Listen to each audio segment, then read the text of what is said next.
BBC. BBC. Harya muvuga ikinyarwanda. Yego. Okay.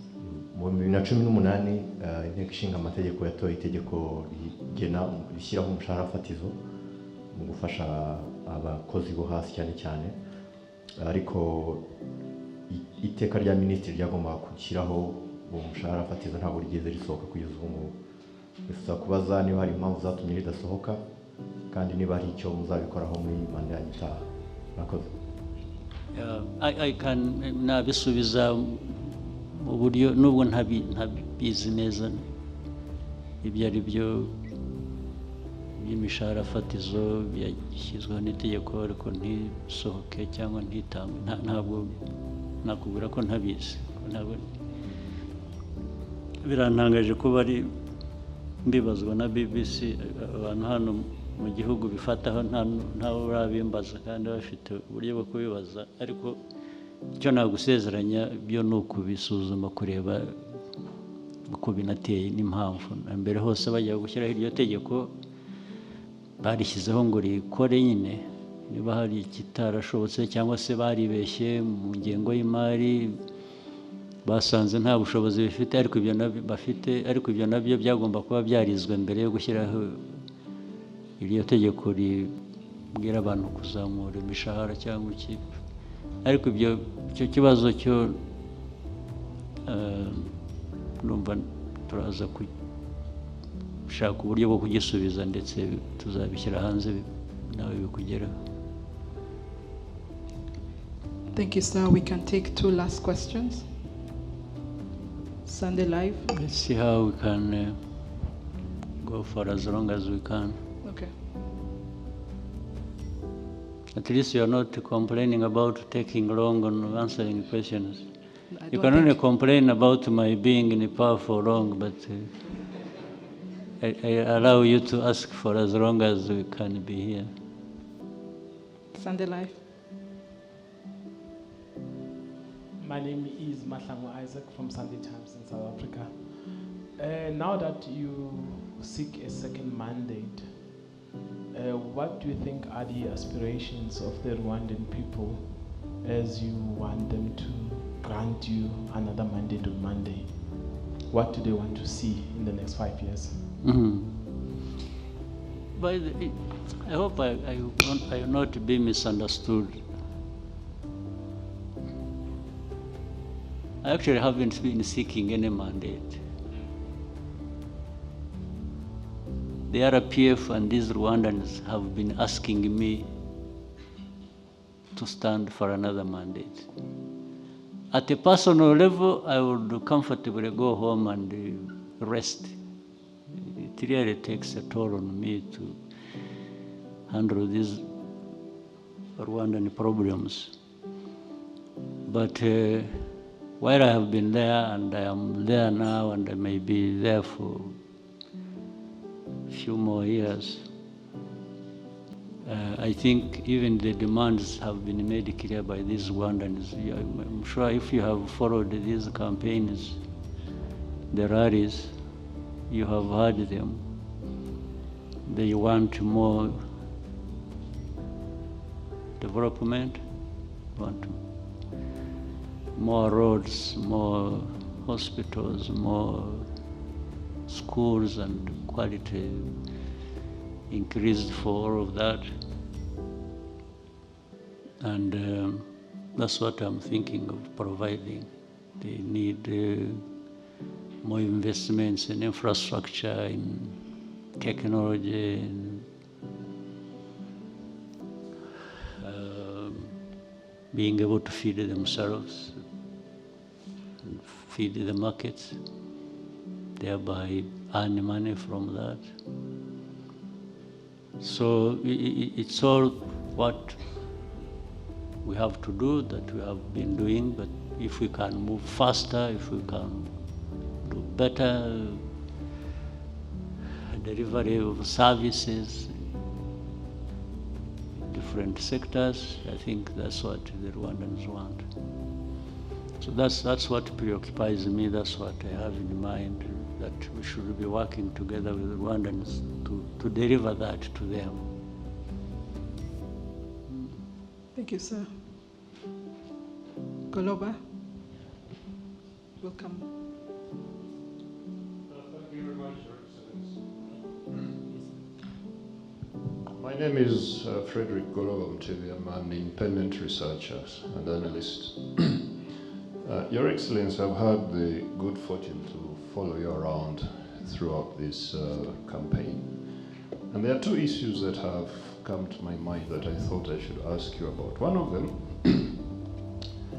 is almost at every rally, you've been giving this message to young people to step up and take responsibility for the gains Rwanda has made in the last 30 years.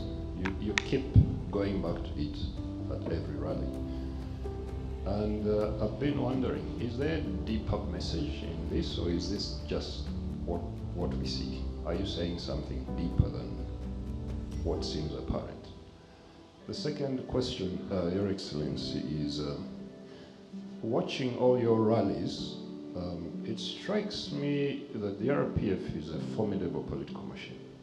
Clearly, anyone who looks at it can see it. I'm wondering what it is that you and others in the RPF are doing to ensure that when you're gone, this thing we see going up doesn't go down. Yeah. Well, really the message, whether deeper or what it has been all along, is the young people understanding and feeling that they are the ones who hold responsibility for their lives, the lives of everybody in the country, and especially in the near future, they are the leaders. It's what I'm raising and alerting them about. It's not tomorrow that I tell them that. It should be yesterday that they became aware of that.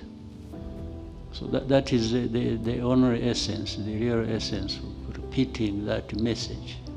And the progress that has been made, that people refer to under the RPF and so on and so forth. Yes, in fact, happened. Even the liberation itself happened with the young people taking responsibility for all that. Even when I became president, I think I was still in my 30s. And the others who are everywhere doing different important things are much younger than me. So I'm only telling them that it is now that you young people should be thinking about this responsibility you have to yourselves and to the country. So that is, and again, it actually links with the second question you've asked. Once people grow up understanding their responsibilities and that things that don't happen, or that you don't wait until somebody else comes to your rescue and helps you out on different things. It is that group of people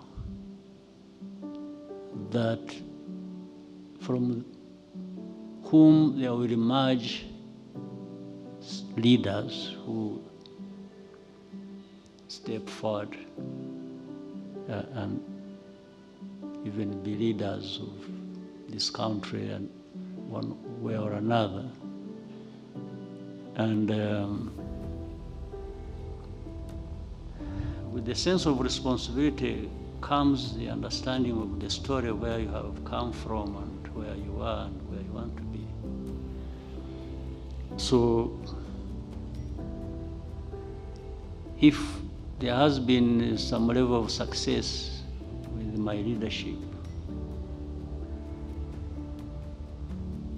it can't be me alone, but also it doesn't mean that it is only me alone that can succeed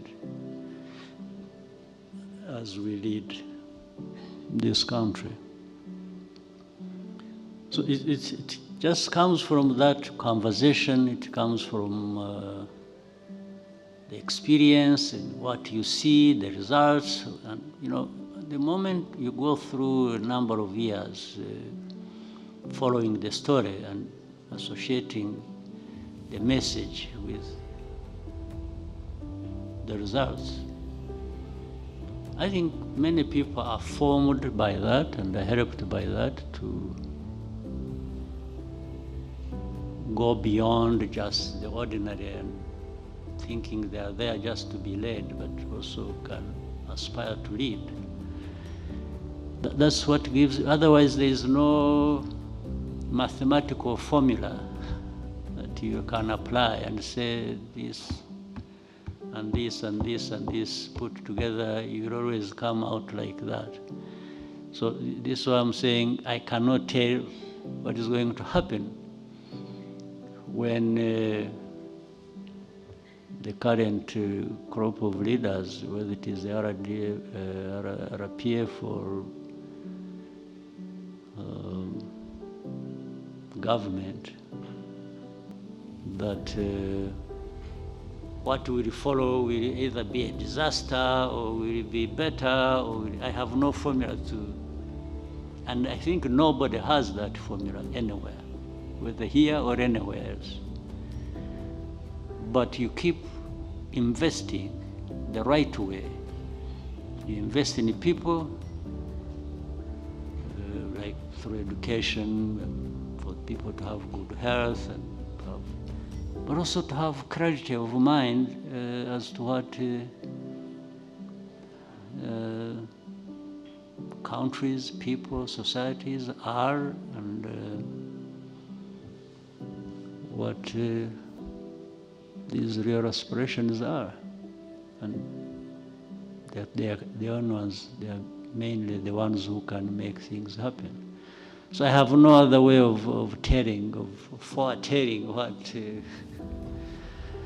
but I try to do what I think matters in preparation for the future by the people that are around, especially the young people who, and what I see encourages me now when throughout the campaigns and campaign rallies. I think you can see people and feel assured that they are there for a purpose, they know what they are doing, maybe, and they will do it when that time comes. VOA.